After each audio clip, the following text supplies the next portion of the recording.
गुरुजी को प्रणाम। आप सारी संगत को नमस्कार। महाशिवरात्रि के पावन पर्व पर आप सबको बधाई हो, शुभकामनाएं। गुरुजी हमेशा ये कहते थे कि महाशिवरात्रि वाला दिन जो है वो बड़ी ब्लेसिंग्स का दिन है। तो गुरुजी ज्यादा से ज्यादा संगत को कहते थे कि इस दिन जरूर आओ, मेरी ब्लेसिंग्स लो। माइथोलॉजी के बारे में मैं ज्यादा नहीं जानती, इसलिए मैं पहले ही माफी चाहूंगी। मैं ना ज्ञानी हूं, ना मुझे कुछ इतना पता है। मैं सिर्फ अपने गुरु की बताई हुई बातें आपसे शेयर कर सकती हूँ। महाशिव क्रिएटर हैं, प्रिजर्वर हैं और डिस्ट्रॉयर भी हैं। महाशिव वो शक्ति हैं, वो परमात्मा का नाम है जो ये सारी सृष्टि चला रहे हैं। गुरुजी ने मुझे ये बताया था, रब कभी नजर नहीं आता। तो भगवान उन्होंने बताया, आप सिर्फ महसूस कर सकते हैं कि परमात्मा वो शक्ति है कि आप कभी देख नहीं पाएंगे। वो कोई अलग अलग रूप में आप जरूर देख पाएंगे, जैसे मैंने गुरु जी को उस रूप में, परमात्मा के रूप में मैंने देखा। वो महसूस मुझे ये हुआ कि यही वो परमात्मा है जिसकी वो बात कर रहे थे। गुरुजी ने ऐसा ये अपने आप उन्होंने बताया कि लोग भगवान को भूले बैठे हैं। ये कलयुग है और मैं याद दिलाने आया हूं कि भगवान है। उन्होंने भगवान को याद करने का बहुत सिंपल तरीका बताया। उन्होंने बोला, भगवान से डरो मत, उसको प्यार करो। तो भगवान के लिए हमारी जो आस्था है और जो होनी चाहिए वो प्यार भरी होनी चाहिए कि भगवान हमेशा हमारे अंग संग हैं और भगवान हर चीज देख और सुन सकते हैं। उनको सब पता है कि आपकी जिंदगी में क्या चल रहा है और आप क्या, आपका भाव है और क्या आपकी जिंदगी में हो रहा है। सब कुछ परमात्मा को पता है। आपको हमेशा गुरुजी देख और प्यार से देख रहे हैं और प्यार से आपकी हर भावना जानते हैं, प्यार से आपको सुन सकते हैं। आप उनसे डायरेक्ट कनेक्शन जोड़िए। ये शब्द मैंने गुरुजी से सुने थे, मेरे साथ डायरेक्ट कनेक्शन लगाओ। जो मेरे साथ डायरेक्ट कनेक्शन लगाता है, मैं 1 to 1 उससे बात करता हूं। तो आप गुरुजी को बताइए, आपकी कोई समस्या हो, आपकी कोई भावना हो, कोई मन में धारणा हो, आप गुरुजी से डायरेक्टली बात करिए और वो जरूर सुनते हैं और जरूर उसका हल देंगे। कभी भी मायूस मत होइए। हम सब इंसान हैं, कभी ना कभी इंसान अपनी जिंदगी में कभी ना कभी वो मायूसी जरूर महसूस करता है, लेकिन वो मायूसी को हटाइए। और गुरु जी ने खुद एक जाप दिया हमें, ओम नमः शिवाय, शिव जी सदा सहाय, और साथ में ये कहा, शिव वो मैं हूं। तो इतनी महान शक्ति जब खुद अल्फाज मुंह से निकाले और वो बयान भी करे कि वो शक्ति का जो एसेंस है वो स्वयं गुरुजी आप हैं, तो उसमें कितनी शक्ति होगी, कितना बल होगा जो गुरु आप मुंह से निकाल के दे। उन्होंने साथ ये भी बोला कि इतने वेद और पुराण जो होते हैं, कितने श्लोक होते हैं, कितने जाप होते हैं, मैंने तो इतना छोटा सा तुम्हें दिया, याद भी रहेगा। तो गुरु जी ने हर चीज इतनी प्यारी तरह शेयर करी और हर चीज इतनी प्यारी तरह एक्सप्लेन करी कि हम जैसे नादान साधारण इंसान भी उस चीज को ग्रहण कर पाए और उस चीज को समझ पाए। पहला लेसन मेरा यह था गुरुजी के साथ, अगर जिंदगी का घोड़ा मुझे दो तो मैं बिल्कुल सीधा हाँकूंगा। फिर उन्होंने एक बार यह कहा कि जब तुम अंदर आते हो तो अपने जूते बाहर उतार के आते हो, अपनी इंटेलिजेंस भी वहां दरवाजे के बाहर उतार कर आया करो। फिर उन्होंने एक बार ये कहा कि इंसान किस काम का, इंसान किसी काम का नहीं, वो तो मर के किसी काम आता ही नहीं। लेकिन जानवर मर के भी काम आ जाते हैं, उनके बटुए बन जाते हैं, जूते बन जाते हैं, बेल्ट बन जाती है, खाने के भी काम आ जाते हैं। लेकिन इंसान किसी काम का नहीं। अगर वो जीते जी भगवान का शुक्राना कर ले तो उसके लिए इतना ही काफी। ऐस वास्ते शुक्राना करना चाहिए। गुरु जी ने ऐसे बताया। शुक्राना ये शब्द गुरु जी ने आप बोला, और शुक्राना उन्होंने मुझे बहुत सिंपलिस्टिक वे में सिखाया करना। उन्होंने कहा, आंख नाक मुंह कान तेरे आगे लगे हैं, पीछे क्यों नहीं? इस चीज का तो शुक्राना कर। जो चीजें हम इतनी ऑफ हैंडेडली ले लेते हैं कि जी ये चीज तो है और ये चीज तो भगवान ने दी, तो वो भी गुरु जी ने सिखाया कि उसको बिल्कुल भी इस तरीके से नहीं लेना। Don't take anything for granted कि ये चीज तो ऐसे होनी ही थी। भगवान आप पे कृपा बनाए हैं, इसीलिए वो चीज ठीक है, इसीलिए सब कुछ ठीक है। क्योंकि वो कृपा जो प्रभु बरसा रहे हैं, महाशिव बरसा रहे हैं, वो सब हम उनकी कृपा से ही ग्रहण कर रहे हैं। गुरु जी ने कभी कभी कहीं लेके जाना, कुछ कुछ बोल जाना, और कुछ कुछ उन्होंने समझाना। तो ये अलग अलग अलग जो उन्होंने मेरे को कभी कुछ बताया, मैंने बाद में उनकी समाधि के बाद मैंने उन सारी चीजों को, उन सारे शब्दों को एकत्रित करके और लिखा, और उसका नाम मैंने गुरु वचन दिया। क्योंकि वो वचन मेरे गुरु के मुंह से निकले हुए, और मेरी जिंदगी में वो हर चीज का मेरा मार्गदर्शन करते हैं। आज भी कोई भी सिचुएशन आती है तो वो गुरु जी के बोले हुए शब्द वहां पे फिट हो जाते हैं। जिस सिचुएशन के लिए इतने साल पहले मुझे बताया गया था, वो सिचुएशंस जैसे आई, मैंने वही याद किया कि गुरुजी ने क्या बोला था, और फिर उसमें मुझे राहत मिली और मैं आगे चली। इसी तरह से गुरुजी ने एक दिन समय का बताया और बोला, अपना समय हमेशा बधा वधा के बढ़ा के बताया करो, कभी भी पौने मत बोलो। जैसे कि उन्होंने उदाहरण दिया, पौने ना कहो, 8:45 कहो। तो इस तरीके से गुरुजी ने बताया, और मेरी इतनी शक्ति और क्षमता नहीं थी कि मैं अपने गुरु को ये पूछूं कि जी आप ये क्यों कह रहे हैं। क्योंकि वो जमाना ऐसा था कि गुरु ने कह दिया और आपने सुन लिया। मुंह तो कभी खुलता ही नहीं था उनके सामने।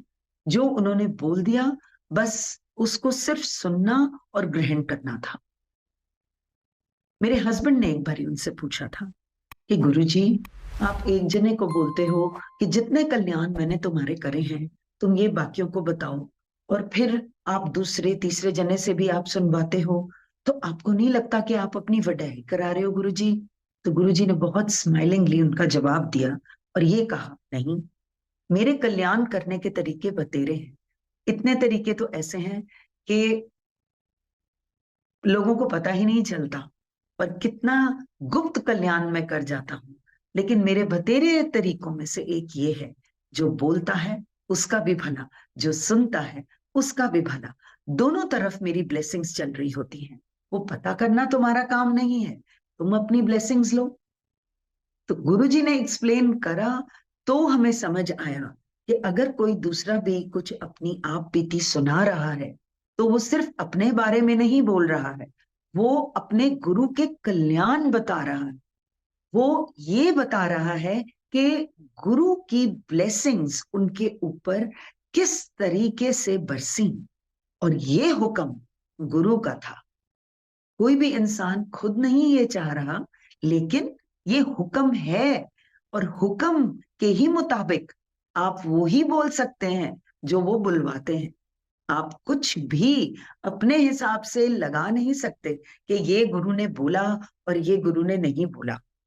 तो हमेशा गुरु जी की जो एक रजा है, हम सबको उस रजा में रहना है। और जिस तरीके से उन्होंने सारों को एक प्यार भरे बंधन में बांधा, गुरु जी ने एक बार कहा था कि संगत ही तुम्हारी असली फैमिली है। संगत meaning all the people who are in his fold, all the people who are God loving, वो संगत। गुरुजी आज भी हमारे साथ हैं। कभी भी किसी को ये महसूस नहीं करना चाहिए कि गुरुजी नहीं, गुरुजी हैं, सब सुन रहे हैं। एक बार मुझे ये बोला गया कि कभी भी बर्थ स्टोन्स नहीं पहनने चाहिए। मैंने बोला गुरुजी हम तो पहनते नहीं। उन्होंने बोला एक्सक्यूज मी, मैं जनरल बात कर रहा हूं। फिर एक बार मुझे ये बोला गया बहुत पंडितों के चक्रों में नहीं पड़ना चाहिए। अगर कोई ऐसा मिल गया जिसको ज्ञान ही नहीं तो फिर क्या करोगे? गलत रास्ते अगर किसी ने डाल दी। मैंने बोला गुरुजी हम किसी पंडित के नहीं जाते। तो उन्होंने ये बोला मैं जनरल बात कर रहा हूं। तो उनका ये मतलब था कि जिनको ज्ञान है, जिनको बताने का ज्ञान है और उनको पूरा पता है, सिर्फ ऐसे लोगों से हमें बात करनी चाहिए, ना कि वो जिनको ज्ञान ही नहीं है और भोले भाले लोगों को वो गलत रास्ते डाल दें। कभी भी गुरुजी ने ये नहीं कहा कि आप अपनी हर चीज साझी कर लें। एक उन्होंने एक वर्ड्स बोले थे, हर गल 10 सीधी नहीं होती। So there will be pauses, there will be certain things जो जब हम अपनी आप बीती सुनाते हैं, हो सकता है कि शायद वो बातें बाद में कभी बाहर निकल के आए जब वो समय आए, पहले नहीं। और कई बातें ऐसी हैं जो गुरुजी ने गुप्त ही रखने को कही। तो ऑब्वियसली दोज थिंग्स वो गुरुजी आपके दिमाग में से ही हटा देते हैं और कभी आपको इस तरीके से अगर याद आएंगी तो वो मुंह उसी के सामने खुलता है जब गुरुजी खुलवाते हैं। एक बार मैं किसी आंटी के साथ, नई संगत थी, बहुत बड़ी शिव भक्त, और वो गुरुजी के मंदिर जाना चाहती थी, बड़े मंदिर। मैं उनको लेके गई और छोटा मुंह बड़ी बात, मैं कौन होती हूँ किसी को भी ले जाने वाली। गुरुजी का बुलावा था और वो आंटी गई। उनके अपने गुरु थे और हैं, और उन्होंने मेरी संगत सुनी और उन्होंने मुझे ये बोला, हम गाड़ी में बात करते जा रहे थे, उन्होंने जैसे ही मंदिर आया, उन्होंने उतरने से पहले, गाड़ी से उतरने से पहले मुझे बोला, मेरे गुरु ये कहते हैं कि गुरुओं की बात जो होती है वो एक केसर की तरह होती है। और ये उनके गुरु ने उनको बोला, पर केसर हर जगह बिखेरा नहीं जाता।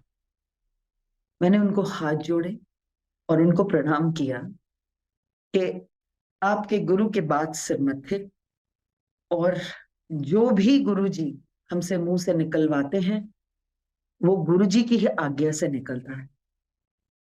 तो गुरु की बात गुरु ही जानता है कि कहाँ निकलवानी है और कहाँ बोलनी है। गुरुजी ने एक बात बोली थी, कभी भी किसी की निंदा नहीं करनी चाहिए। अगर कभी भी किसी की निंदा करी तो घर बैठे वो सारी तुम्हारी पॉजिटिव कमाई ले जाते हैं, और इतना ही नहीं, उनकी जितनी गंदी नेगेटिव कमाई होती है वो तुम्हारी झोली में आ जाती है। सो रिफ्रेन। और गुरु की बोली ये बात थी, तब से गांठ बांधी और ध्यान रखा कि बेध्यानी में भी कभी किसी के बारे में कुछ ना बोले, क्योंकि हमें पता ही नहीं कि उनकी जिंदगी में क्या हो रहा है, उनकी जिंदगी कैसे चल रही है। हो सकता है उनकी इतनी स्पिरिचुअल कमाई हो कि हमें कुछ पता ही नहीं है और हम गलती से बोल गए। तो ये गुरुजी ने समझाया। एक बार मेरे हस्बैंड मुझे फोन करके बोलते हैं घर पे कि कुछ मंगवाना तो नहीं है, मैं घर आ रहा हूँ।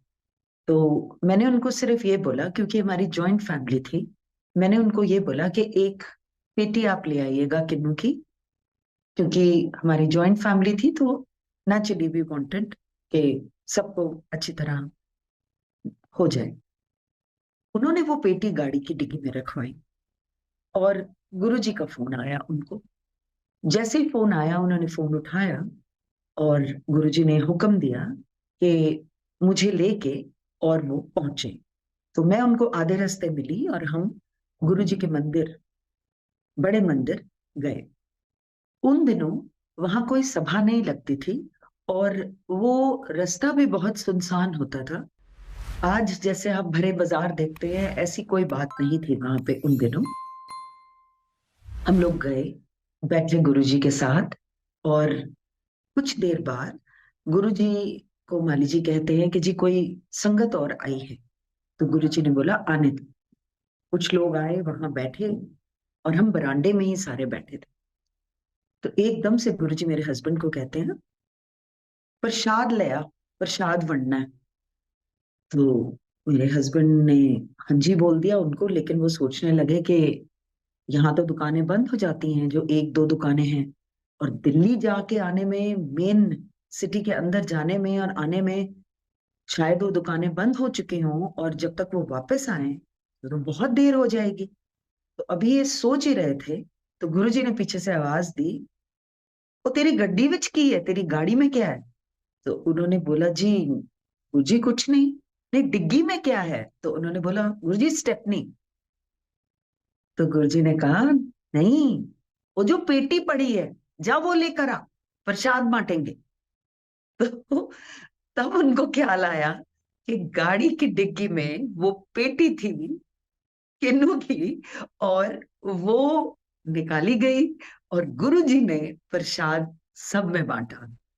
तो गुरुजी न्यू एग्जैक्टली कहाँ पे क्या चीज है और क्या हो रहा है, उनको आज भी सब ज्ञात है और सब पता है। आप सब ब्लेस्ड रहिए, आप सब उनकी शरण में रहिए, और यही आप जीवन का आनंद उठाइए कि इतने बड़े महापुरुष ने आपको अपनी शरण में लिया। हम बहुत भाग्यशाली हैं सारे के सारे।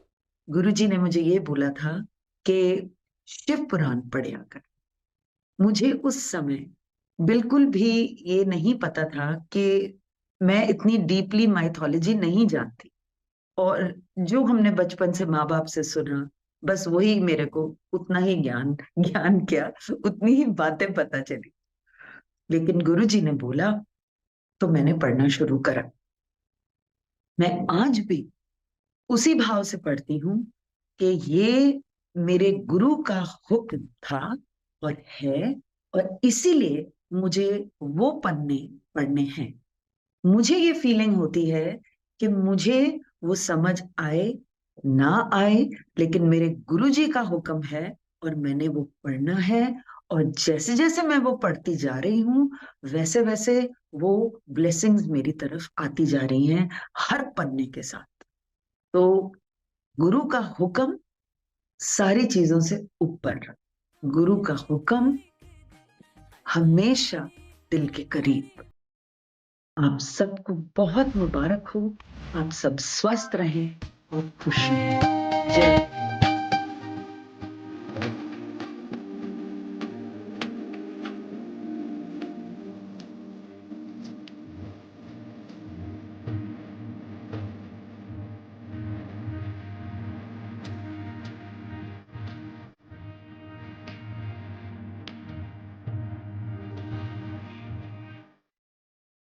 Sit 'em,